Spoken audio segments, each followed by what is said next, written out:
नमस्कार, न्यूज के इकलौते फैमिली शो न्यूज की पाठशाला में आप सभी का स्वागत। मैं हूं सुशांत सिन्हा। ये वो पाठशाला है जहां सबकी क्लास लगती है और खबर का ऐसा ऐसा चैप्टर खोलता हूं जो आपको कहीं नहीं मिलेगा। इतने विस्तार से खोलता हूं कि आप उस खबर के मास्टर होकर निकलते हैं। तो सबसे पहले आपको बता दूं रोज की तरह कि आज पाठशाला में आपके लिए क्या लेकर आया हूं। नेताजी सुभाष चंद्र बोस की वो चिट्ठियां जो सावरकर विरोधियों की नींद उड़ा देंगी, आज वो चिट्ठियां आपको दिखाऊं। और क्यों दिखा रहा हूं इसकी वजह भी बताऊं। सुभाष चंद्र बोस ने किसे अंग्रेजों के हाथों बिकने वाला बताया था। ये तो अंग्रेजों के हाथों बिकने के लिए तैयार हैं, खड़े हैं। कौन थे वो, उनके बारे में बताऊंगा। वो महान नेता जिन्हें बोस ने पुराना बेकार फर्नीचर बता दिया था, वो कौन थे, आज उसका चैप्टर भी खोलेंगे। आरक्षण पर नया बवाल क्या रोकेगा नरेंद्र मोदी का विजय रथ, आज इस पर भी बात होगी।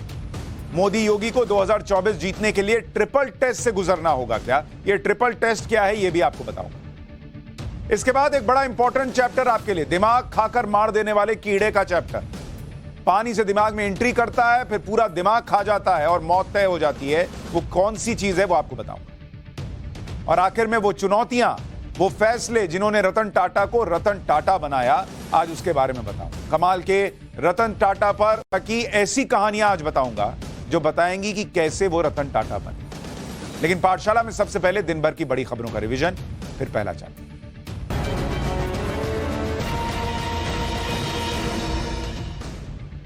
एक्ट्रेस तुनिशा की मौत के मामले में आरोपी शिजान की पुलिस हिरासत को 2 दिन के लिए और बढ़ा दिया गया। अच्छा, पता यह भी चल रहा है कि आत्महत्या वाले दिन शिजान ने दूसरी गर्लफ्रेंड से घंटों बातचीत की। तुनिशा की आत्महत्या के बाद शिजान ने व्हाट्सएप चैट भी डिलीट कर दी थी। पुलिस कुछ चैट्स को रिकवर कर रही है, जिससे शिजान के एक और अफेयर के बारे में पता चला है, यह कहा जा रहा है। प्रधानमंत्री नरेंद्र मोदी की मां हीराबेन की तबीयत में अब पहले से सुधार आया। आज दोपहर को पीएम मोदी दिल्ली से अहमदाबाद के अस्पताल गए थे अपनी मां को देखने के लिए। उनका हालचाल पूछा, करीब 1.5 घंटे अस्पताल में मौजूद रहे, डॉक्टरों से बातचीत की। गुजरात के मुख्यमंत्री भी अस्पताल गए हालचाल जाना।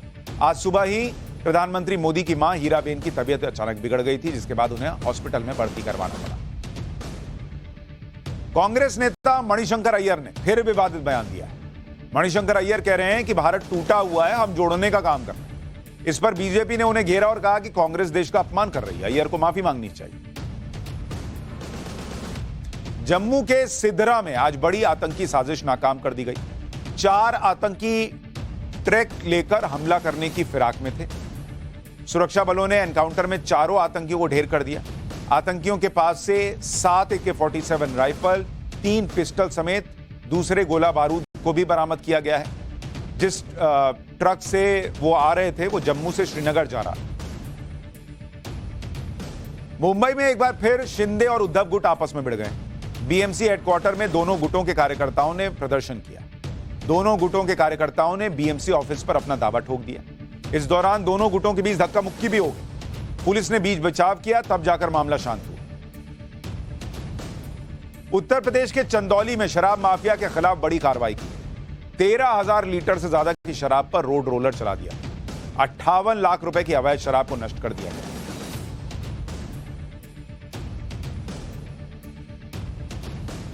तो ये हो गया दिन भर का रिवीजन। अब पाठशाला की पहली क्लास, और इसमें नेताजी सुभाष चंद्र बोस की उन चिट्ठियों का चैप्टर जो सावरकर विरोधियों की नींद उड़ा देगी।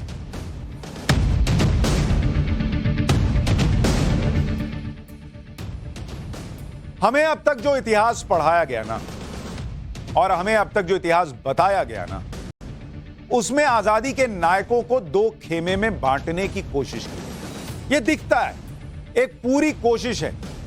एक खेमे में गांधी नेहरू परिवार और उनके करीबियों को नायक बताकर पूरा इतिहास इसी पर लिख दिया गया कि इन्हीं की कोशिशों से देश को आजादी मिली। और दूसरे खेमे में उठाकर डाल दिया गया सुभाष चंद्र बोस, पटेल, सावरकर जैसे नायक, जिन्हें लेकर एक अलग ही नैरेटिव बनाया जाता है।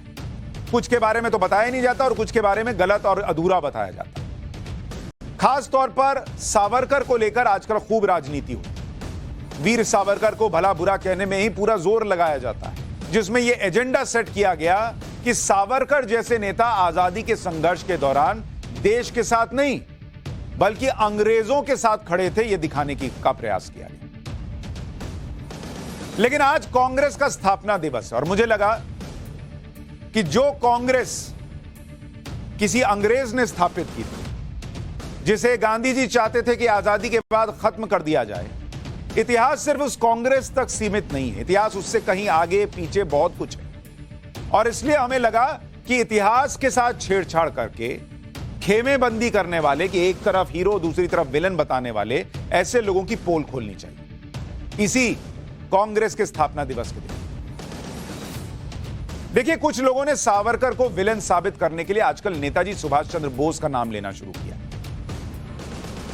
और नेताजी सुभाष चंद्र बोस और वीर सावरकर को एक दूसरे के खिलाफ खड़ा कर दिया गया। सावरकर के खिलाफ नैरेटिव बनाने के लिए सावरकर के विरोधी नेताजी सुभाष चंद्र बोस के 1943 के एक बयान का जिक्र करते हैं। सुभाष चंद्र बोस का यह बयान, जो किताब है selected speeches of Subhash Chandra Bose, में भी छपा है।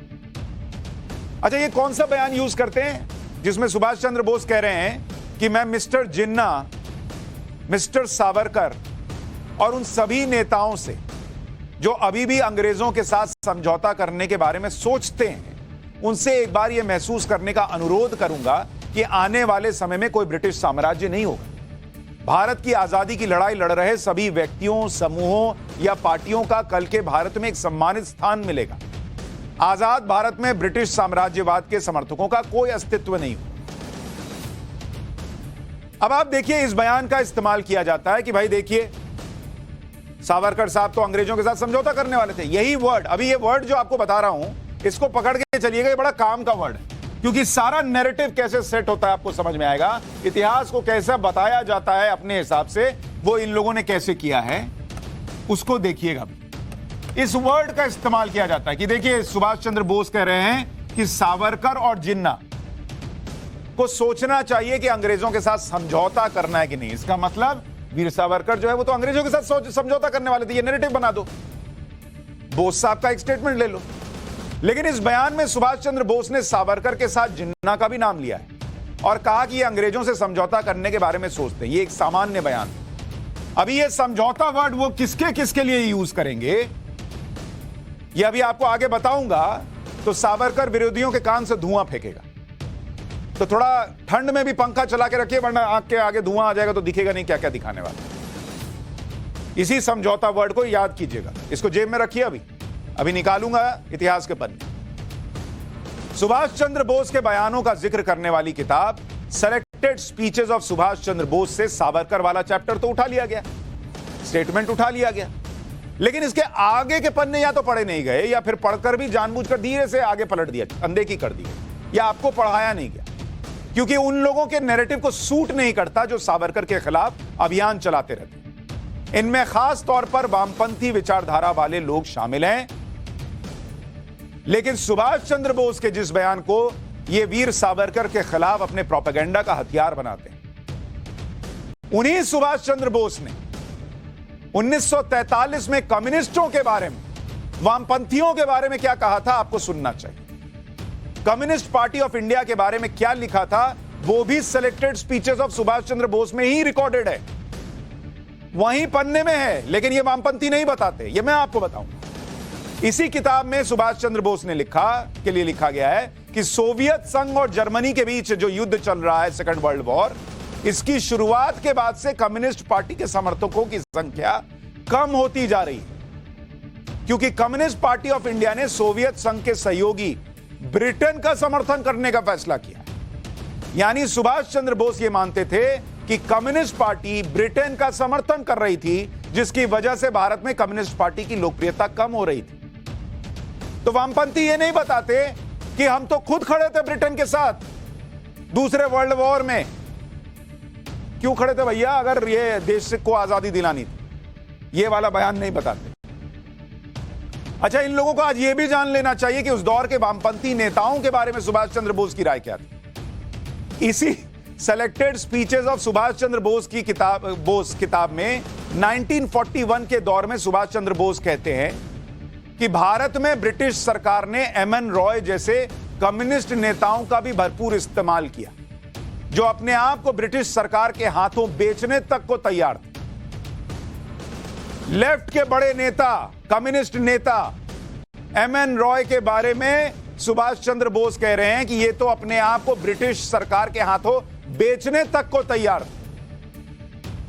तो जिन वामपंथियों पर सुभाष चंद्र बोस बिक जाने का आरोप लगा रहे थे, वो आज की डेट में कई कई साल काला पानी की सजा काटने के बाद बाहर आए वीर सावरकर पर अपना मुंह खोलते हैं। अरे पहले मुंह खोलने के पहले देखो भैया क्या सुभाष चंद्र बोस बोल रहे हैं। अंग्रेजों के सामने बिकने को तैयार एमएन रॉय, सुभाष चंद्र बोस बोल के गए। नेताजी सुभाष चंद्र बोस ने जिन एमएन रॉय के बारे में यह बात कही थी, वो कम्युनिस्ट पार्टी ऑफ इंडिया के संस्थापकों में से एक थे, कोई छोटे मोटे नेता नहीं थे। एमएन रॉय का इतिहास भी बड़ा दिलचस्प है। ये भारत में कम्युनिस्ट पार्टी के संस्थापक तो थे ही, इसके अलावा इन्होंने 1917 में मैक्सिको में भी कम्युनिस्ट पार्टी की स्थापना की।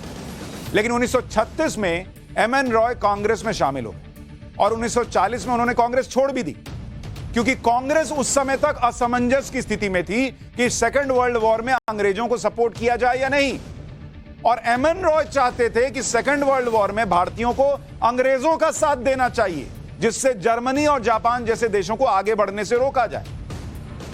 और इसलिए इन्होंने कांग्रेस छोड़ दी, क्योंकि कांग्रेस अभी तय ही नहीं कर पा रही थी कि अंग्रेज के साथ खड़ा होना है, अंग्रेजों का साथ देना है कि नहीं देना है। तो इन्होंने छोड़ दी कांग्रेस, इतनी मोहब्बत अंग्रेजों से। और ये लोग बताते हैं वीर सावरकर के बारे में। ये सब बताओ ना, ये पन्ना क्यों नहीं पढ़ते हो या पढ़ाते हो।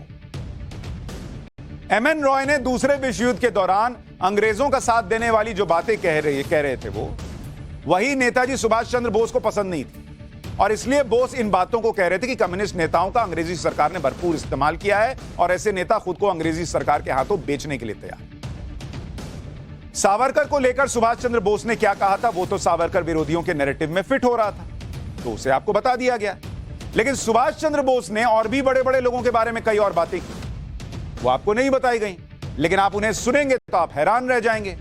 सावरकर विरोधियों के पैरों तले जमीन निकलेगी, उनको आज रात नींद नहीं आएगी, पाठशाला घूमेगा दिमाग में। 1920 से 1942 के बीच महात्मा गांधी से वैचारिक मतभेद की बात भी सुभाष चंद्र बोस ने ही कही। Selected speeches of Subhash Chandra Bose किताब में सुभाष चंद्र बोस ने कहा है कि 1941 में सविनय अवज्ञा आंदोलन चल रहा था, लेकिन महात्मा गांधी और उनके समर्थकों में उत्साह नहीं दिख रहा। महात्मा गांधी को लगता था कि उदारवादी नीति अपनाने से अंग्रेजों से समझौते के रास्ते खुल जाएंगे। अब अभी यहीं पे ग्राफिक्स रोक के रखिए, किसके रास्ते खुल जाएंगे? बोस कह रहे हैं समझौते के रास्ते खुल जाएंगे। और ये कौन किसके बारे में कह रहे हैं? गांधी जी के बारे में। तो क्या गांधी जी अंग्रेजों से समझौता कर रहे थे? वीर सावरकर ने समझौता वर्ड यूज कर लिया कि वीर सावरकर जो है उनसे कह दिया कि समझौते के बारे में सोचिए, तो वीर सावरकर जो है वो वीर नहीं रह गए। और गांधी जी के लिए जब कह रहे हैं सुभाष चंद्र बोस कि उनकी उदारवादी नीति अपनाने से अंग्रेजों से समझौते के रास्ते खुल जाएंगे, ऐसा गांधी जी को लगता है, तो क्या गांधी जी समझौता कर रहे थे?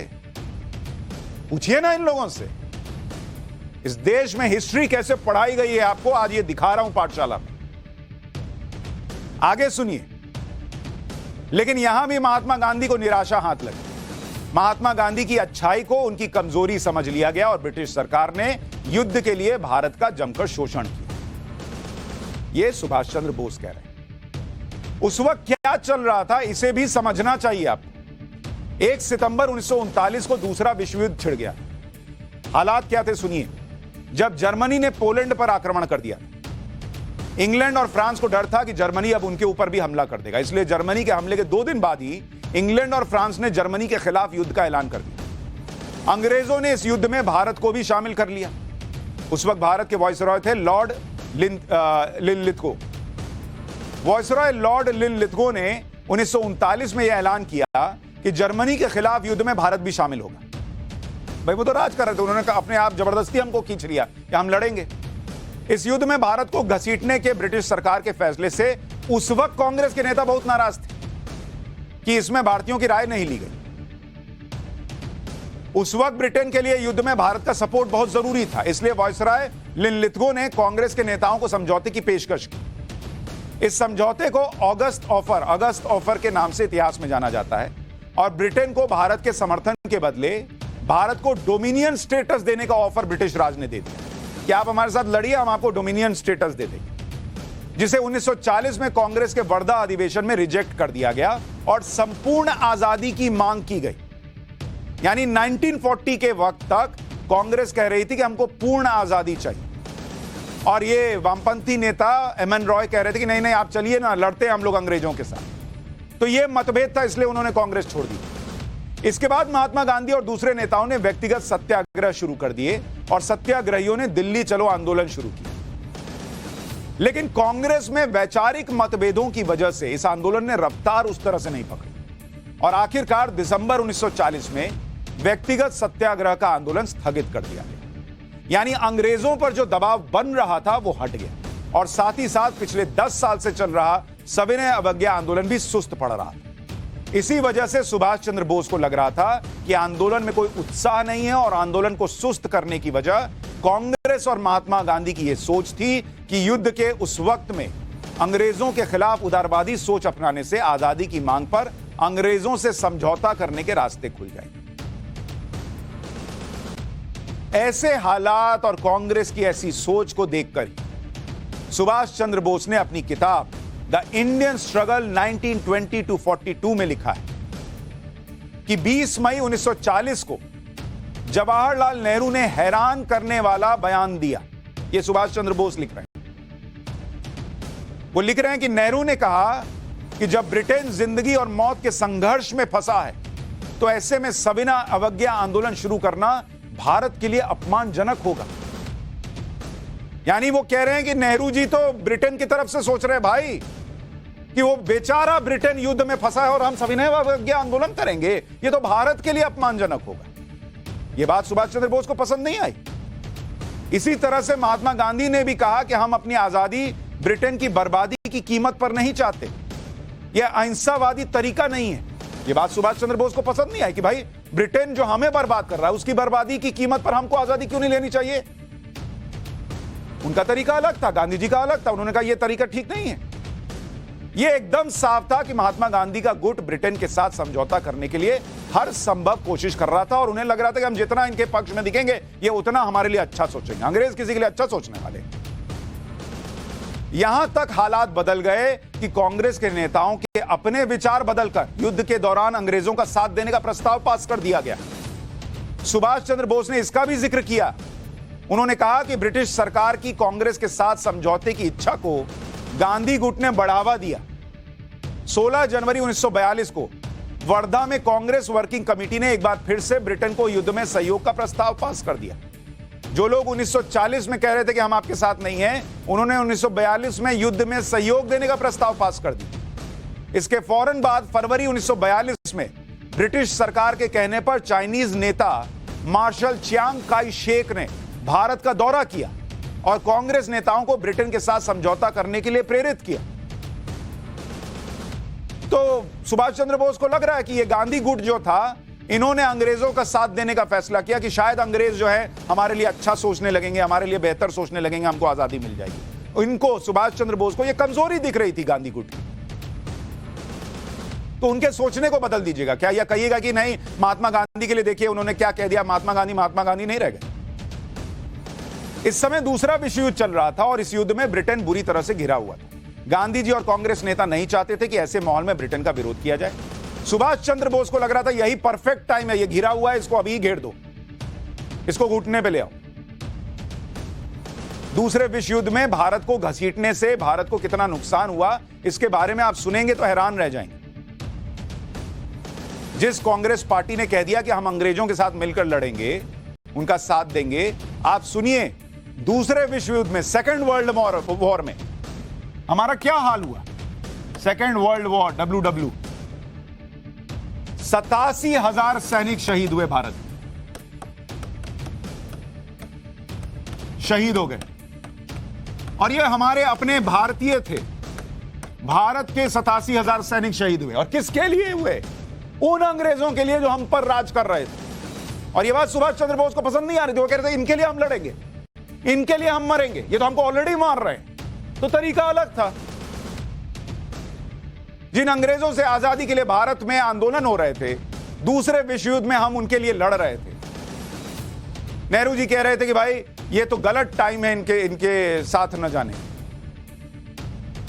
इसमें भारत के 25,81,726 सैनिक शामिल हुए थे। इसके अलावा 1,40,40,00,000 भारतीय मजदूरों ने दिन रात एक करके युद्ध का सामान, राशन तैयार करने वाली फैक्ट्रियों को चलाए रखा।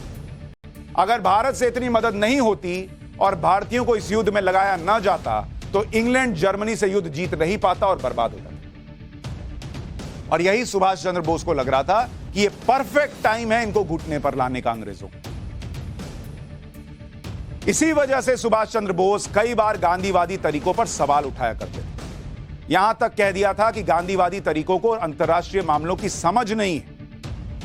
किताब द इंडियन स्ट्रगल 1920 to 42 में सुभाष चंद्र बोस ने 1938 के दौर का जिक्र करते हुए कहा कि भारत को फौरी तौर पर ब्रिटेन से समझौता न करने वाले ऐसे तरीकों की जरूरत थी जो महात्मा गांधी के तरीकों से ज्यादा प्रभावी हो।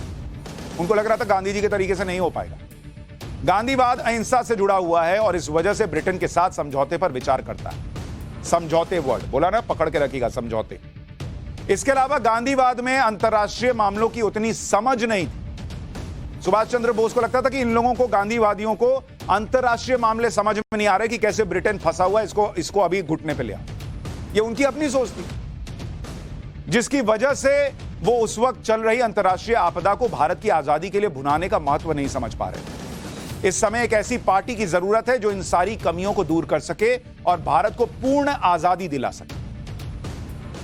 एक समय ऐसा भी आया था कि सुभाष चंद्र बोस यहां तक मानने लगे थे कि महात्मा गांधी भारत की आजादी की लड़ाई में एक बाधा है। विट्ठल भाई Patel life and times volume 2 में इसका जिक्र है।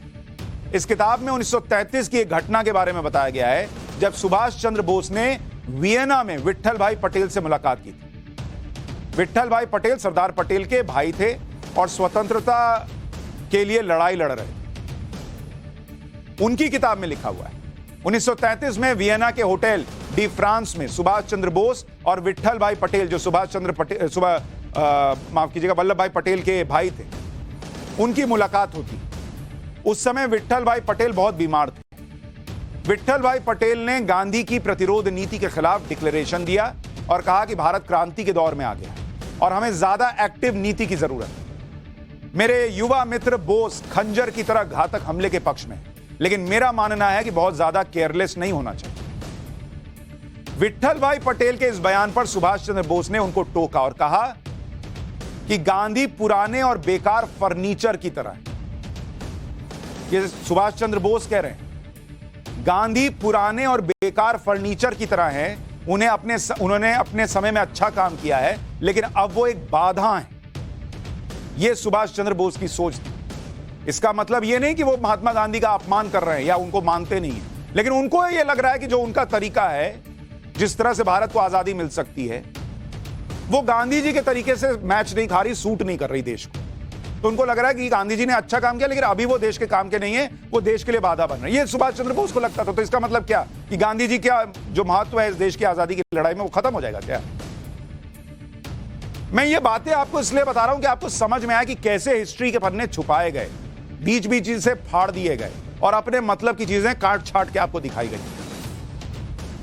1940 में सुभाष चंद्र बोस ने अपने भाई शरद बोस को कई चिट्ठियां लिखी जिसमें गांधीवाद को लेकर अपनी राय रखी थी। शरद बोस भी आजादी के नायक थे और भारत की आजादी के लिए सुभाष चंद्र बोस के साथ मिलकर लड़ रहे थे। इन चिट्ठियों को नेताजी कलेक्टेड वर्क्स वॉल्यूम 10 में पब्लिश किया गया है।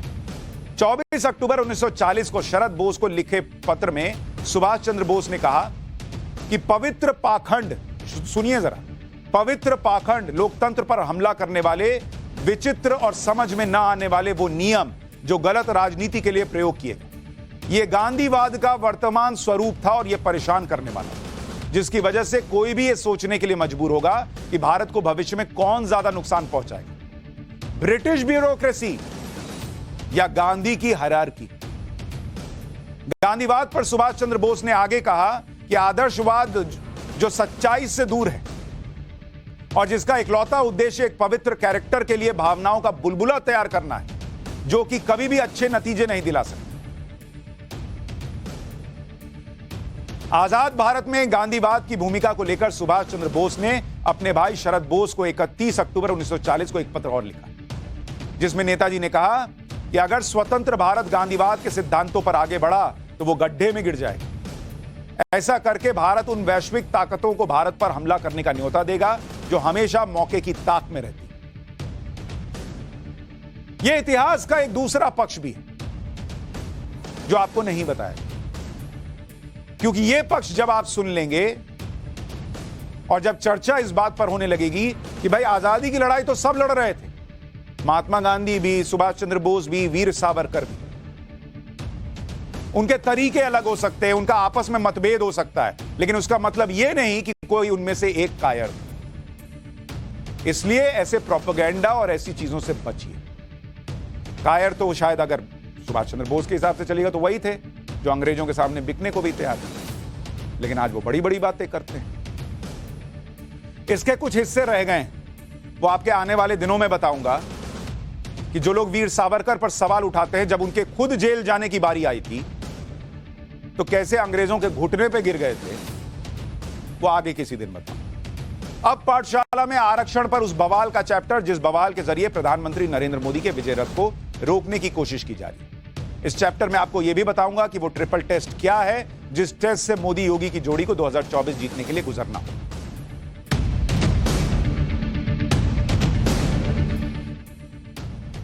उत्तर प्रदेश में इन दिनों ओबीसी आरक्षण को लेकर राजनीति तेज हो गई। इसकी वजह है इलाहाबाद हाईकोर्ट का वो फैसला जिसमें हाईकोर्ट ने यह कह दिया कि राज्य सरकार बिना ओबीसी आरक्षण के निकाय चुनाव कराए, मतलब जो लोकल बॉडीज के चुनाव होंगे उसमें ओबीसी आरक्षण नहीं होगा। इसके साथ ही हाईकोर्ट ने योगी सरकार के ओबीसी आरक्षण देने के फॉर्मूले से असहमति जताते हुए सरकार के आरक्षण से जुड़े ड्राफ्ट नोटिफिकेशन को भी रद्द कर दिया। हाईकोर्ट के इस फैसले के बाद विपक्ष ने योगी सरकार को घेरना शुरू कर दिया और यह कहा कि क्योंकि बीजेपी आरक्षण विरोधी है इसलिए जानबूझकर ऐसा किया गया जिससे ओबीसी वर्ग को चुनाव में आरक्षण न मिले। मतलब बीजेपी को, योगी सरकार को, मोदी सरकार को एंटी ओबीसी बताने का नैरेटिव शुरू हुआ। अब इसका इंपैक्ट 2024 में कैसे पड़ सकता है और क्या इसके पीछे पॉलिटिक्स है, आज आपको डिटेल में समझाऊं। लेकिन पहले पूरा मामला क्या है तो समझिए, उसके बाद ना समझ में आएगा कि इसके पीछे की पॉलिटिक्स क्या है। और पूरा मामला समझाऊं उससे पहले यह समझ लीजिए कि इससे पीएम मोदी और सीएम योगी को क्यों घेरा जा रहा। देश में अगर आप देखेंगे ये पूरे तुरंत विपक्ष एक्टिव क्यों हुआ, देश में अगर आप देखेंगे, देश में ओबीसी आबादी कितनी है, करीब 52% आबादी ओबीसी, 52%। इस समय लोकसभा सांसद कितने हैं, लोकसभा सांसद जो ओबीसी हैं उनकी संख्या कितनी है, 120 सांसद ओबीसी। और ओबीसी प्रभाव वाली सीटें कितनी हैं देश के अंदर, लोकसभा के अंदर 200 सीट है बॉस, 200 सीट। अब आपको समझ में आया कि विपक्ष तुरंत क्यों एक्टिव हो गया कि अरे ये तो योगी मोदी ओबीसी के खिलाफ है, इसलिए देखो ये निकाय चुनाव में ये कोर्ट में उस तरह से लड़े नहीं और आरक्षण चला गया। और विपक्ष को पता है कि बीजेपी को 2024 में रोकना है, नरेंद्र मोदी को 2024 में रोकना है, तो इन 200 सीट पे लड़ाई जो है अगर जीत गए तो मामला खत्म इनका। क्योंकि बीजेपी का अगर आप ओबीसी वोट देखिएगा, बीजेपी ओबीसी वोट कितना मिलता है बीजेपी को, अगर आप ये देखिएगा 2014 में 34% वोट मिला बीजेपी को। 2019 में लोकसभा चुनाव में ये 34% ओबीसी वोट बढ़कर कहां गया बीजेपी के लिए, आपको पता है 58% बॉस, बीजेपी को 58% वोट मिला। यानी अगर आप देखिएगा तो करीब ये जंप है, 24% वोट ओबीसी का बढ़ गया बीजेपी के लिए 5 साल नरेंद्र मोदी के राज में। 5 साल नरेंद्र मोदी ने ऐसा क्या कर दिया कि इतना मैसिव जंप है बॉस कि पूरा ओबीसी समुदाय जो है वो सीधे बीजेपी के पास। अब आप सोच रहे हैं इतनी बड़ी 200 सीटें हैं, उसमें इनका इतना प्रभाव है और 58% एकदम क्लीन स्वीप है ओबीसी वोट का। इसलिए यह खबर आपको समझनी चाहिए कि यह कितनी इंपॉर्टेंट है। यूपी में इलाहाबाद हाईकोर्ट के फैसले पर जबरदस्त राजनीति हो रही है। अखिलेश यादव कह रहे हैं कि आज बीजेपी ने पिछड़ों का हक छीना है, कल दलितों का आरक्षण छीन लेंगी। मतलब नैरेटिव यह बन गया कि भाई इन्होंने छीन लिया, फैसला कोर्ट का आया, लेकिन हो गया कि बीजेपी छीन रही है। क्यों? इंपैक्ट क्या है आपको बता दिया। मायावती ने कहा कि हाईकोर्ट का फैसला बीजेपी के आरक्षण विरोधी सोच को दिखाता है, यानी इस फैसले के बहाने विपक्ष बीजेपी और नरेंद्र मोदी को पिछड़ा और दलित विरोधी बता रहा है। लेकिन ओबीसी और दलितों के लिए मोदी सरकार ने जो किया है उसका नतीजा ना है बॉस कि चुनाव में उन्हें जबरदस्त वोट मिल रहा है। ये जो आपको दिखा रहा हूं कि 34% जो है वो 5 साल में बढ़ के 58% हो गया, ये बिना काम के हो जाएगा अपने आप। ओबीसी को लगा कि चलो 5 साल हो गए, थोड़ा और भर भर के वोट देते हैं। बिना काम के वोट ऐसे नहीं मिलता बॉस, इतना भर के थोड़ा बहुत मिल जाएगा। सीएसडीएस का एक सर्वे है, वो सर्वे क्या कहता है आपको पता है? साल 2014 में सीएसडीएस का सर्वे, ये सर्वे ये कह रहा है कि साल 2014 में लोकसभा चुनाव में बीजेपी को गैर यादव ओबीसी वोट कितना मिला था आपको पता है? 2014 गैर यादव ओबीसी वोट। ये आपको यूपी का बता रहा हूं, उत्तर प्रदेश का, सिर्फ उत्तर प्रदेश का, जहां बीजेपी को इतनी मैसिव सीट आ गई कि कोई खड़ा ही नहीं हुआ फिर आगे। यानी 61% वोट मिला गैर यादव ओबीसी का। यानी यादवों को छोड़कर ओबीसी जातियां जो हैं उनके वोट बीजेपी को बड़ी संख्या में मिले और ये वोट शेयर लगातार बढ़ रहा है। अगर आप इसको साल 2017 के लिहाज से देखिएगा, जब वहां विधानसभा चुनाव हुए, तो गैर यादव ओबीसी वोट कितना था? यही आपको बता रहा हूं, 61% विधानसभा में भी मिला। फिर साल 2019 का देखिए बीजेपी को कैसे गैर यादव ओबीसी वोट मिलता है। ये जो 61% था, ये 2019 में बढ़कर हो गया 72% बॉस। भयंकर पोलराइजेशन बीजेपी की तरफ, यादवों को छोड़कर सारे ओबीसी चले गए बीजेपी की तरफ। और 2022 के विधानसभा चुनाव में उत्तर प्रदेश में अगर आप देखेंगे तो गैर यादव ओबीसी जो हैं वो 61% से बढ़कर 66% हो गया। मतलब योगी से भी खुश, मोदी से भी खुश, और इसी से विपक्ष ना खुश। और इसीलिए नैरेटिव ये बन रहा है कि भैया देखिए ये तो आरक्षण खत्म करने वाला है। अरे आरक्षण कैसे खत्म होगा? तो आपने इसकी पृष्ठभूमि समझ ली कि क्यों इतना वहां पर बवाल हो रहा है। अब यूपी में जो हुआ वो पूरा मामला समझ।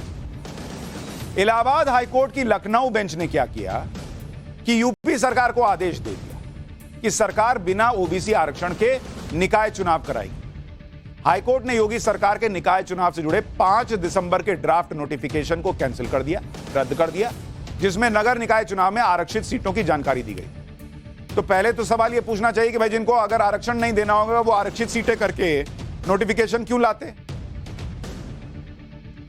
लेकिन आजकल ये सब कौन पूछता है। इलाहाबाद हाईकोर्ट यह फैसला उन याचिकाओं पर दे रहा था जिसमें आरक्षित सीटों से जुड़े सरकार के ड्राफ्ट नोटिफिकेशन को चैलेंज किया गया था, और यह कहा गया कि सुप्रीम कोर्ट की तरफ से निर्धारित ट्रिपल टेस्ट नहीं कराया गया।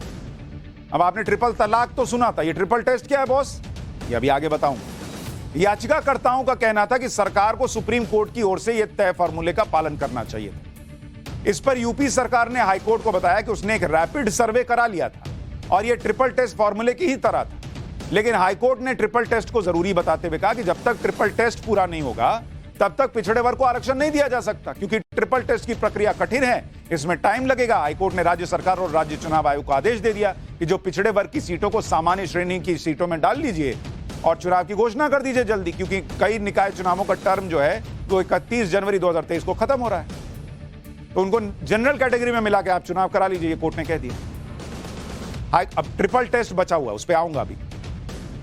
हाईकोर्ट के आदेश पर यूपी के मुख्यमंत्री योगी आदित्यनाथ ने कहा कि उत्तर प्रदेश सरकार नगरीय निकाय चुनाव को देखते हुए एक आयोग गठित कर ट्रिपल टेस्ट के आधार पर अन्य पिछड़ा वर्ग के नागरिकों को आरक्षण की सुविधा उपलब्ध कराएगी। मतलब योगी सरकार भी तुरंत एक्शन में आ गई।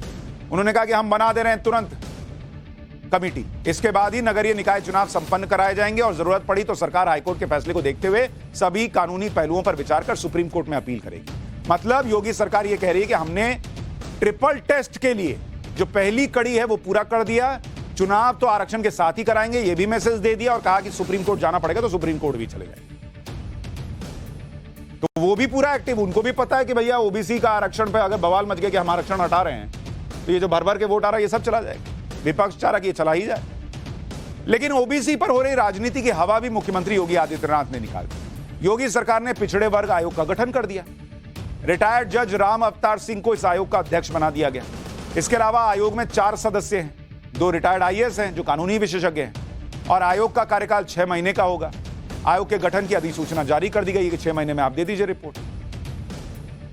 अब आपको सरकार के उस ड्राफ्ट नोटिफिकेशन के बारे में बताता हूं जिसे हाईकोर्ट में चुनौती दी गई। इसी महीने की शुरुआत में राज्य सरकार ने त्रिस्तरीय निकाय चुनाव की बात कही कि 3 लेयर पे निकाय चुनाव करना। 17 नगर निगम के मेयर, 200 नगर पालिका परिषदों के अध्यक्ष और 545 नगर पंचायत अध्यक्षों के लिए आरक्षित सीटों की लिस्ट जारी कर दी सरकार ने। इस सूची को जारी करते हुए राज्य सरकार ने 7 दिन के अंदर इस पर आपत्ति और सुझाव मांगे और कहा कि आपत्ति और सुझाव मिलने के बाद अंतिम सूची जारी की जाएगी। इस ड्राफ्ट नोटिफिकेशन में बताया गया कि 17 नगर निगमों में 4 मेयर की सीटें जो हैं वो अलीगढ़, मथुरा, वृंदावन, मेरठ और प्रयागराज में ओबीसी उम्मीदवारों के लिए आरक्षण है। ट्रिपल टेस्ट पहला क्या है कि राज्य में स्थानीय निकाय चुनाव में ओबीसी वर्ग के पिछड़ेपन की आर्थिक और शैक्षणिक स्थिति से जुड़े डेटा इकट्ठा कीजिए और इसके लिए विशेष आयोग का गठन कीजिए। तो योगी सरकार कह रही थी कि हमने रैपिड जो है सर्वे करा लिया। कोर्ट कह रहा नहीं, आपको ट्रिपल टेस्ट कराना है। तो ट्रिपल टेस्ट के लिए जिस आयोग का गठन था वो अब आयोग का गठन हो गया, 6 महीने में उसको रिपोर्ट देनी। अब ट्रिपल टेस्ट का दूसरा पॉइंट क्या है? राज्य सरकार को आयोग की सिफारिशों के आधार पर नगर निगम और नगर पालिकाओं में अनुपातिक आधार पर आरक्षण देना होगा। और तीसरा ट्रिपल टेस्ट का हिस्सा है कि राज्य सरकार को यह भी ध्यान रखना होगा कि एससी, एसटी या ओबीसी के लिए आरक्षित सीटों की कुल संख्या 50% से ज्यादा ना हो। यह है ट्रिपल टेस्ट।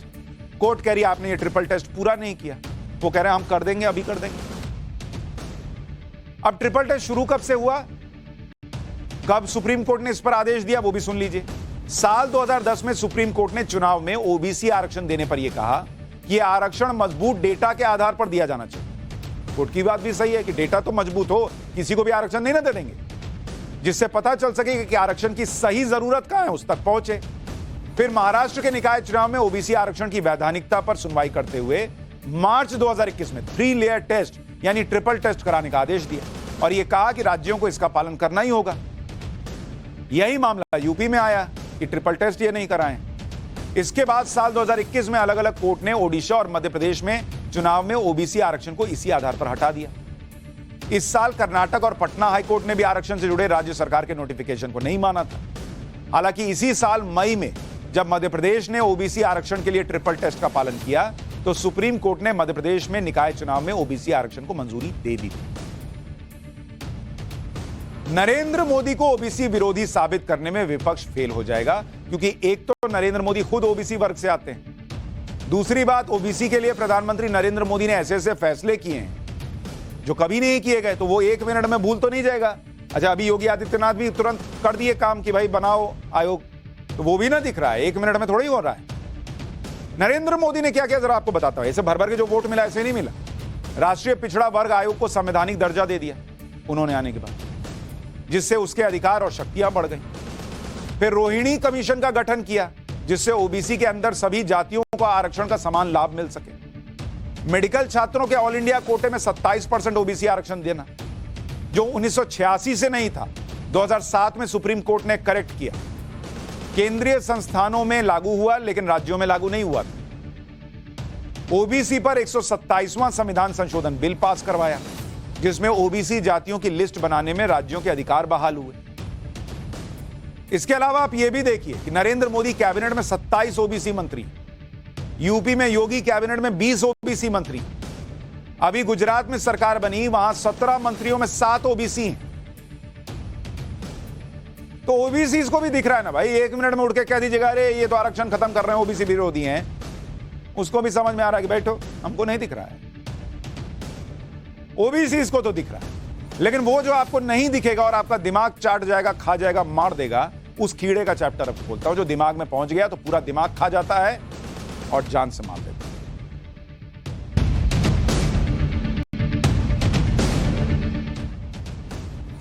अक्सर हम किसी की बातों से परेशान होकर ये कह देते हैं कि दिमाग मत खाया, इसने तो दिमाग ही खा लिया। अब आपके साथी ने आपका दिमाग खाया या नहीं खाया, लेकिन एक ऐसे कीड़े के बारे में पता चला है जो असल में ही दिमाग खा जाता है। इस कीड़े का नाम भी बहुत अजीब है, इसका नाम है नेग्लेरिया फाउलेरी। इसका नाम याद करने में आधा दिमाग खत्म हो जाए। ये नेग्लेरिया फाउलेरी बहुत खतरनाक है। ये एक अमीबा बैक्टीरिया है। कीड़ा इसलिए कहा कि आपको थोड़ा समझ में आए, दरअसल यह है बैक्टीरिया जो इंसान के ब्रेन में घुसकर उसकी सेल्स को खत्म कर देता है, जिससे कुछ दिनों में मौत भी हो जाती है। दक्षिण कोरिया में ऐसे ही एक मौत हो चुकी है बॉस। इस बैक्टीरिया के बारे में आगे बताऊंगा, लेकिन उससे पहले इस मरीज के बारे में सुनिए जिसकी मौत हो गई क्योंकि यह बैक्टीरिया उसका दिमाग खा गया। साउथ कोरिया में एक शख्स की मौत ने पूरी दुनिया को हिला दिया। 10 दिसंबर को यह व्यक्ति थाईलैंड से लौटा था और अगले ही दिन उसे अस्पताल में भर्ती करवाना पड़ा। उसके दिमाग में एकदम भयंकर दर्द हो रहा था, तेज बुखार, बार बार वोमिट हो जा रही, उल्टी हो जा रही, गर्दन अलग अकड़ गई। 10 दिन तक अस्पताल में रहने के बाद उस शख्स की मौत हो गई। Korea disease control and prevention agency ने बताया कि व्यक्ति 4 महीने से थाईलैंड में था और 10 दिसंबर को साउथ कोरिया आया और 10 दिन में उसकी मौत हो गई। इलाज के दौरान डॉक्टर्स ने इस शख्स की बीमारी की वजह जानने के लिए कई टेस्ट किए, तो टेस्ट में पता क्या चला, वो बड़ा डराने वाला था। टेस्ट में यह पता चला कि साउथ कोरिया के शख्स में वो जीन मिले जो 99.6% मेनिंजाइटिस से पीड़ित मरीजों में मिलते हैं। मेनिंजाइटिस में दिमाग और स्पाइनल कॉर्ड के आसपास जो प्रोटेक्टिव लेयर होती है उसे इन्फेक्ट कर देता है। इससे हमेशा के लिए दिमाग काम करना बंद कर सकता है। ब्रेन डैमेज होने का खतरा होता है। अगर इसका सही से इलाज ना किया जाए तो इससे व्यक्ति की मौत भी हो सकती है। लेकिन जो शख्स मरा उसकी मौत मेनिंजाइटिस से नहीं हुई बॉस, बल्कि डेडली नेग्लेरिया फाउलेरी या ब्रेन ईटिंग अमीबा की वजह से हुई। लक्षण सेम है लेकिन मौत की वजह सेम नहीं है। मेनिंजाइटिस से नहीं मरा वो इसकी वजह से मरा। यानी दिमाग खाने वाले कीटाणु ने इस शख्स की जान ले ली। ब्रेन ईटिंग अमीबा से मौत का साउथ कोरिया में यह पहला मामला दर्ज किया गया है। अब आपको नेग्लेरिया फाउलेरी के या दिमाग खाने वाले कीटाणु के बारे में बताता हूं।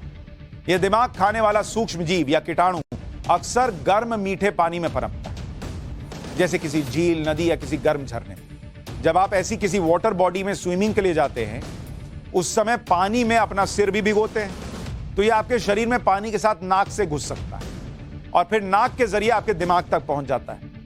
कुछ केसेस में यह भी देखा गया कि जब आप अपनी नाक गंदे पानी से साफ कर लेते हैं तो दिमाग खाने वाला कीटाणु अंदर पहुंच जाता है और इससे इंफेक्शन होने का ज्यादा खतरा गर्मी के मौसम में रहता है, क्योंकि यह कीटाणु 46% से ज्यादा 46 डिग्री से ज्यादा तापमान में अच्छी तरह से पनपता है और यह कई बार काफी ज्यादा तापमान में भी सर्वाइव कर सकता है।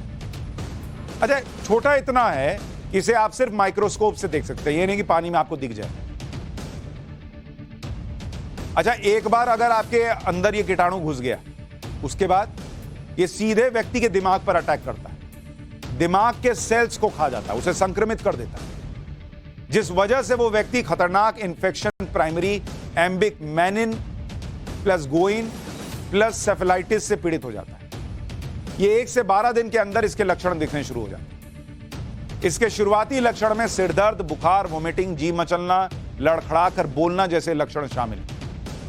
बाद की स्टेज में गर्दन अकड़ जाती है, मिर्गी के दौरे पड़ने लगते हैं, चक्कर आने लगता है, कुछ गंभीर केसेस में तो मरीज कोमा में चला जाता है।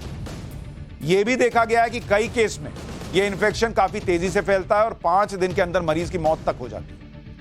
कई बार तो मरीज की मौत के बाद यह पता चलता है कि यह व्यक्ति नेग्लेरिया फाउलेरी इंफेक्शन से पीड़ित है। मरने के बाद पता चल रहा है। अच्छा, लोग सोचते हैं उल्टी आ रही है, कुछ हो गया होगा, नस दब गई होगी, गर्दन अकड़ गई है। नहीं बॉस, ये सब खतरनाक है, इस पर सोचा कीजिए। बहुत डराने वाली बात यह है कि इस इंफेक्शन में डेथ रेट, अगर आप सुनेंगे, अगर ये घुस गया, डेथ रेट मतलब अगर 100 लोगों को हुआ, 100 लोगों के अंदर दिमाग खाने वाला ये कीटाणु घुस गया, तो डेथ रेट है 97%। मतलब अगर 100 लोगों को हुआ तो 97 उसमें से मर जाते हैं। 97। 1962 से 2021 के बीच अमेरिका में इसके 54 केस आए।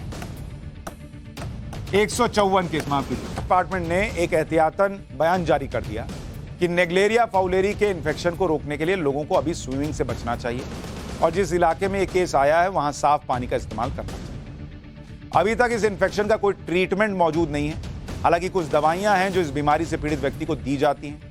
अभी तो ये बीमारी रेयर है, लेकिन जिस तरह से ग्लोबल वार्मिंग बढ़ रही है, धरती ज्यादा गर्म हो रही है, ऐसे में हो सकता है कि ये हीट लविंग अमीबा ज्यादा पनपने लगे और खतरा भी बढ़ जाए, तो थोड़ा बच। पाठशाला में अब रतन टाटा जी का स्पेशल चैप्टर। आज उनका जन्मदिन है, इसलिए आपको बताऊंगा कि रतन टाटा जैसी शख्सियत से क्या सीखा जा सकता है, वो चुनौतियां क्या हैं, वो फैसले क्या हैं जिन्होंने रतन टाटा को रतन टाटा बनाया।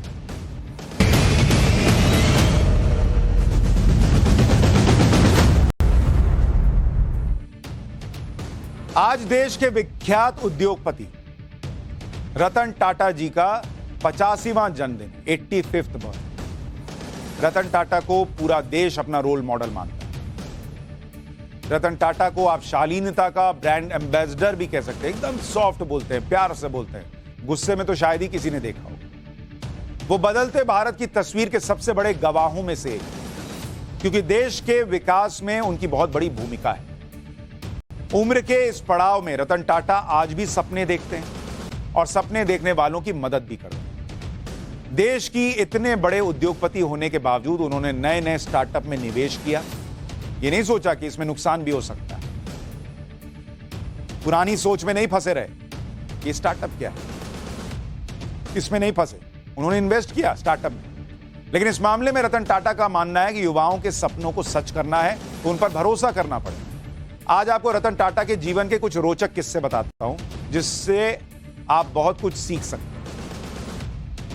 2020 में ह्यूमंस ऑफ बॉम्बे नाम के इंस्टाग्राम पेज पर रतन टाटा से बातचीत के कुछ हिस्से छपे। उसमें रतन टाटा ने अपनी इमोशनल कहानी बताई। उन्होंने बताया कि उनका बचपन बहुत अच्छा था, लेकिन जैसे जैसे उनके भाई और वो बड़े हुए, उन्हें कई तरह की तकलीफें उठानी पड़ी, क्योंकि उनके माता पिता का तलाक हो गया था। उन दिनों तलाक बहुत सामान्य बात नहीं थी, लेकिन उनकी दादी ने उनका हर तरीके से ख्याल रखा और उन्हें बड़ा किया। जब उनकी मां ने दूसरी शादी की तो स्कूल के लड़के तरह तरह की बातें करते थे, उन्हें छेड़ते थे, उकसाते थे, लेकिन उनकी दादी ने शांत रहना सिखाया और यह सीख दी कि अपनी गरिमा को किसी भी कीमत पर बनाए रखना है। और ये वो संस्कार हैं जो आज तक उनके साथ बने हुए, जो इतना वो सॉफ्ट और शालीन है, वो उस जमाने में जीवन ने उनको सिखा दिया, उनकी दादी ने उनको सिखाया। दुनिया तो बोलेगी बेटा तुम शांत रहो। रतन टाटा ने इसी में यह भी बताया था कि कैसे पिता के साथ उनके मतभेद थे। रतन टाटा ने कहा था कि वो वायलिन सीखना चाहते थे, लेकिन उनके पिता चाहते थे कि वो पियानो सीखें। रतन टाटा अमेरिका में पढ़ना चाहते थे, उनके पिता चाहते थे कि वो इंग्लैंड में ही पढ़ाई करें। रतन टाटा आर्किटेक्ट बनना चाहते थे, लेकिन उनके पिता चाहते थे कि वो इंजीनियर बने। रतन टाटा ने बताया कि उनकी दादी ना होती तो वो अमेरिका के कॉर्नेल यूनिवर्सिटी में पढ़ाई के लिए नहीं जा पाते। अमेरिका में रतन टाटा ने मैकेनिकल इंजीनियरिंग के कोर्स में एडमिशन लिया, जो उनके पिता चाहते, लेकिन बाद में उन्होंने सब्जेक्ट बदल दिया और आर्किटेक्ट की डिग्री लेकर निकले। इससे उनके पिता बहुत नाराज थे, लेकिन आखिरकार रतन टाटा ने जो चाहा वही किया। रतन टाटा ने बताया कि उनकी दादी ने सिखाया था कि किसी बात को कहने की हिम्मत सिर्फ आक्रामक तरीके से नहीं, सरलता से, सम्मानित तरीके से और मृदुभाषी होकर भी कही जा सकती है बात। तो जिनको ऐसा लगता है कि मेरे ही माँ बाप मुझे टोकते हैं, मैं जो चाहता हूं वो नहीं करने देते, रतन टाटा के पिताजी भी अलग सोचते थे और रतन टाटा दूसरी दिशा में सोचते थे। तो बड़ों के साथ ये हो चुका है। अमेरिका में कॉलेज की पढ़ाई करने के बाद रतन टाटा ने वहीं लॉस एंजलिस में नौकरी भी शुरू कर दी और यहीं पर उन्हें प्यार हुआ और करीब करीब शादी तक मामला पहुंच गया। रतन टाटा ने अपनी लाइफ का यह दिलचस्प किस्सा भी बताया। उन्होंने बताया था कि एलए लॉस एंजलिस की आर्किटेक्चर फर्म में उन्होंने करीब 2 साल काम किया।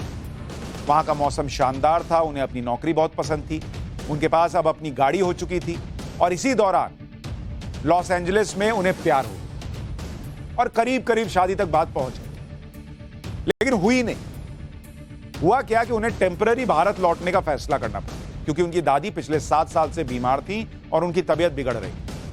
रतन टाटा ने सोचा कि जब वो भारत लौटेंगे तो उनके साथ वो लड़की भी भारत आ जाएगी, जिससे वो शादी करना चाहते हैं। लेकिन उस वक्त 1962 के भारत चीन युद्ध की वजह से लड़की के माता पिता इस बात के लिए तैयार नहीं थे कि वो लड़की भारत आए और इस वजह से उनकी शादी की बात वहीं पर खत्म हो गई। 2011 में अमेरिकी न्यूज चैनल CNN इंटरनेशनल को दिए इंटरव्यू में रतन टाटा ने बताया था कि उनके जीवन में 4 बार ऐसा हुआ कि बात शादी तक पहुंची। 4 बार बात शादी तक पहुंची, लेकिन हर बार किसी ना किसी डर से वो शादी से पीछे हट गए। हर मौका अलग किस्म का था। लेकिन जब वो इन मौकों से जुड़े हुए लोगों को अब देखते हैं तो लगता है कि शादी ना करने का फैसला बुरा नहीं था। उनका मानना था कि अगर शादी हो जाती तो शायद उनके लिए चीजें और जटिल हो जाती। अब इसका मतलब ये नहीं कि आप शादी करना छोड़ दें। बहुत लोग शादी करके भी बड़े बड़े बिजनेसमैन बने हुए हैं। मुकेश अंबानी है, शादी हुई है। ये नहीं कि कह दीजिए माँ बाप को अब शादी नहीं करूंगा, रतन टाटा बनना। उनसे सीखना है, लेकिन उनका अपना जीवन है, आपका अपना जीवन है। अमेरिका में नौकरी छोड़कर जब रतन टाटा मुंबई लौटा तो उन्हें टाटा ग्रुप की तरफ से जमशेदपुर में नौकरी दी गई, जहां टाटा मोटर्स। अच्छा, ये क्या था कि एक तरह की इंटर्नशिप थी जिसमें रतन टाटा को 2 हफ्ते एक डिपार्टमेंट में, 2 हफ्ते दूसरे डिपार्टमेंट में रहना था। लेकिन ये बेकार का काम, क्योंकि वहां रतन टाटा से कोई कुछ कहता तो था नहीं कि करना क्या है। सबको लगता था कि बॉस का बेटा है, इसको क्या बोले। रतन टाटा ने 6 महीने तो इसी कोशिश में निकाल दिए कि वो वहां खुद को कुछ काम का साबित कर सकें। इसके बाद रतन टाटा को टाटा स्टील में लगा दिया गया, जहां उन्हें जो काम दिया गया था वो रोचक लगा। जमशेदपुर में रतन टाटा 6 साल रहे। इसके बाद 1971 में रतन टाटा को ग्रुप की इलेक्ट्रॉनिक्स कंपनी नेल्को की जिम्मेदारी दी, जिसकी आर्थिक स्थिति अच्छी नहीं थी। लेकिन रतन टाटा ने नेल्को की आर्थिक स्थिति सुधार दी। मतलब उन्होंने चैलेंज के तौर पे लिया और उसको करके दिखाया। उसका मार्केट शेयर बढ़ गया, घाटा भी पूरा हो गया। हालांकि बाद में इमरजेंसी की वजह से आई मंदी और यूनियन की हड़तालों ने नेल्को को भी बंद करवा दिया एक तरीके। इसके बाद रतन टाटा को ग्रुप की सबसे पुरानी कपड़ा मिल इंप्रेस मिल्स को संभालने के लिए कहा गया, जो बड़े घाटे में चल रही। उनको लगा कि एक बार इसने घाटे से उबार दिया, हो सकता है अगली बार भी कर दे। इंप्रेस मिल्स को पटरी पर लाने के लिए रतन टाटा ने इसके आधुनिकीकरण के लिए निवेश करने का सोचा, लेकिन यह सफल नहीं रहा। टाटा ग्रुप ने अपने ग्रुप की दूसरी कंपनियों का पैसा इंप्रेस मिल्स में लगाना नहीं चाहा और टेक्सटाइल बिजनेस से निकलना चाहते थे वो। इसलिए 1986 में इंप्रेस मिल्स को आखिरकार बंद कर दिया। बाद में कई सालों बाद एक इंटरव्यू में रतन टाटा ने बताया कि सिर्फ 50 लाख का निवेश हो जाता तो इंप्रेस मिल्स की किस्मत बदल जाती। लेकिन कई बार नियति भी होती, वो नहीं हुआ। 2 कंपनियों के फेल हो जाने के बाद टाटा ग्रुप के सीनियर लोग रतन टाटा से चिढ़े हुए और रतन टाटा पर निशाने तब बढ़ गए जब 1991 में टाटा ग्रुप के चेयरमैन जेआरडी टाटा ने रतन टाटा को अपना उत्तराधिकारी घोषित कर दिया, क्योंकि जेआरडी टाटा को रतन टाटा से बेहतर कोई और नहीं लगा। और तब से अभी तक बीच में कुछ सालों को छोड़कर रतन टाटा ही टाटा ग्रुप को संभालते रहे और उसे ग्लोबल ब्रांड बना दिया। रतन टाटा से जुड़ा आज आपको वो किस्सा सुनाता हूं जिससे हर हिंदुस्तानी का सीना गर्व से चौड़ा हो जाएगा। 90 के दशक में रतन टाटा ने टाटा मोटर्स के तहत छोटी गाड़ियों का निर्माण शुरू कर दिया, लेकिन 1999 आते आते घाटे की वजह से टाटा मोटर्स के पैसेंजर कार बिजनेस को बेचने का फैसला किया। इसके लिए रतन टाटा अमेरिका की मशहूर कार कंपनी फोर्ड मोटर्स के चेयरमैन बिल फोर्ड से मिलने पहुंचे। डील के दौरान बिल फोर्ड ने रतन टाटा का अपमान करते हुए कहा कि अगर मैं ये सौदा करता हूं तो ये तुम्हारे ऊपर बड़ा एहसान होगा। ये बात रतन टाटा को चुभ गई, लेकिन उन्होंने अपना गुस्सा जाहिर नहीं किया और मुस्कुराते हुए डील को कैंसिल करने का मन बना लिया। इसके बाद रतन टाटा ने अपना पूरा ध्यान टाटा की कारों पर लगाया और साल 2008 में उनकी कारों ने बाजार में अपनी पकड़ बना ली। लेकिन दूसरी तरफ अमेरिका में फोर्ड मोटर्स का ग्राफ नीचे आता चला। कंपनी के घाटे को देखते हुए रतन टाटा ने फोर्ड मोटर्स सबसे मशहूर जैगुआर और लैंड रोवर ब्रांड को खरीदने का ऑफर दिया, लेकिन शर्त यह थी कि बिल फोर्ड को कंपनी बेचने के लिए मुंबई आना पड़ेगा। और यही हुआ। ऐसा कहा जाता है कि इस डील के दौरान बिल फोर्ड ने रतन टाटा से कहा कि इस डील से आपने मेरे ऊपर बहुत बड़ा एहसान किया। यह बात आपको इसलिए बताई कि बड़ा होने में और महान होने में फर्क होता है। पाठशाला में एक बहुत छोटा सा ब्रेक, उसके बाद जब लौटूंगा तो आपको बताऊंगा कि आपके किचन में रखी हुई हल्दी कैंसर जैसी गंभीर बीमारी में काम आ सकती है। एक छोटा सा ब्रेक, पाठशाला जारी।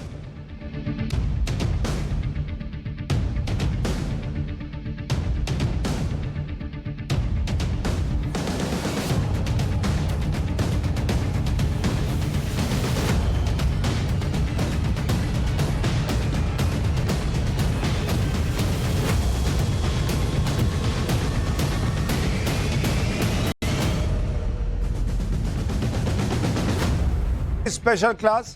हिंदू संस्कृति में हल्दी का बहुत महत्व। पूजा से लेकर शादी तक हर शुभ और मांगलिक कार्य में हल्दी का प्रयोग किया जाता है। भारत में हल्दी का इस्तेमाल लगभग 4000 साल से हो रहा है। चोट को ठीक करने से लेकर इम्यूनिटी बढ़ाने के लिए देश में बहुत से लोग हल्दी का इस्तेमाल करते हैं। लेकिन अमेरिका में हुई रिसर्च के मुताबिक ब्रेस्ट कैंसर के इलाज में हल्दी बहुत कारगर पाई गई। अमेरिका की UC Davis comprehensive cancer centre ने हल्दी के ऊपर एक रिसर्च किया है, जिसमें पाया गया है कि हल्दी के सेवन से ब्रेस्ट कैंसर के दौरान दर्द में काफी कमी आती है। हल्दी में कर्क्यूमिन नाम का केमिकल पाया जाता है, जो कैंसर के दौरान असहनीय दर्द को कम करता है।